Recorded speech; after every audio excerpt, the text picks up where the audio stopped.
what a state it's in. It's 30 metres long, an historic document of the Victorian model farm era, and now soon to become a home. What on earth made you buy it? I found this online. I had showed it to Pip. He said absolutely not. Because it's just got ridiculous written all over it. So what's it going to be? We're basically taking an old barn and we're going to make that into a beautiful modern home. It'll all feel both agricultural and sharply modern, especially once the barn is reclad in fashionable black and a giant wall of glass inserted on the pond side.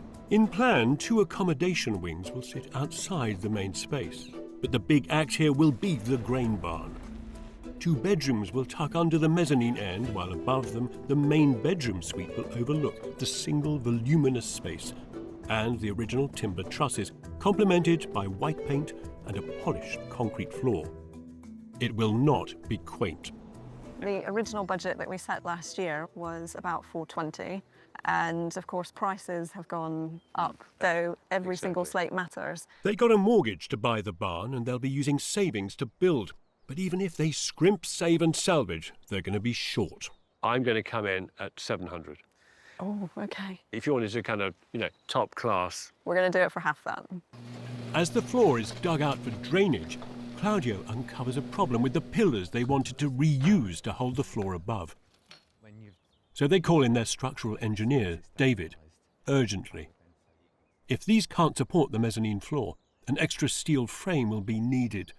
That'll cost a few thousand. That one there fell down as we were digging. That one did. Oh, right, OK. They're all loose anyway. This pier has actually shifted off of its support. I think we do need to fetch that out. Yeah. I don't think you have much choice in it, if I'm being honest. If it carries on like this, there'll be no barn to renovate. The scaffolding has just gone up at the hairy gable end, so Pip and Sarah can now examine it. Oh, my word. They had planned on saving this. It started to collapse a little bit. Look at that. Yeah. I love that little flappy bit there. That's held on by hope. It is, yeah. So when you first had your surveyor's report from 2017, what did they say about this end gable? Essentially, the wall would stay. So is this another new unforeseen cost? Yeah. To prevent the hemorrhaging of cash, a week later, Pip and Sarah, with no professional help, set to dismantling that perilous wall. Make sure you've got the weight of that end. Yeah, I got it. I'm clearly worried about our safety. OK. My main concern is that once we take this away, then the building will rack and, could fall over. God, it's a long way down. OK, don't look at that. I need a break. Because it's giving me the willies. Not the willies. What worries me is that they're gambling they can rebuild this by recycling materials, and that's not working out. As they expose more pine frame, none of it looks savable. I would say that is structurally useless. And when you multiply this cost by the 200 or so pieces that there are, it adds up really quickly.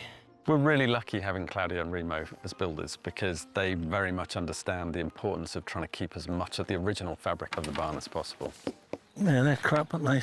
Useless. Most of it isn't worth saving. If it was my barn, I would fight to put a new slate up. $6.5 grand gets spent on 5,000 reclaimed slates, twice as many as they expected. Sarah worked hard to get them for a bargain, but was away during the laying of the roof, so what does she think? It looks a right state. It doesn't look a right state. It looks absolutely lovely. We've got too much of a mismatch between the colour. Absolutely love it. It looks lovely. I know that you love it. I do. So I don't want to tell you how much I hate it, but it's really awful. I am not disappointed. Although slick and sharp, this is no new build. There are hints of history here and there. The exterior is cool and black, and it doesn't give much away as to what lies within. Which is so different. It does look beautiful. Oh, it's gorgeous. It is a joyous, light-filled cathedral of space. My goodness, it's really good.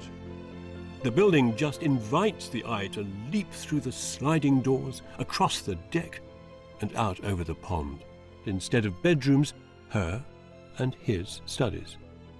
Above these, there's a really special experience. Oh, this is good. A viewing gallery for the building itself. The shadow and the light come all the way into the building. Oh, it's a significant sized room, isn't it? Yeah. That sense of embrace and cosy enclosure intensifies in the bathroom beyond, an inner cocoon. How far over are you? It's going to come in at about 540.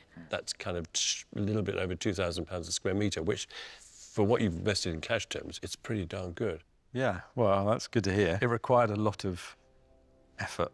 The times we were here at 11 o'clock at night or 6 o'clock in the morning and working through the winters and things like that. And now? I think we've got a stunning house and yeah. I agree. 100% worth it.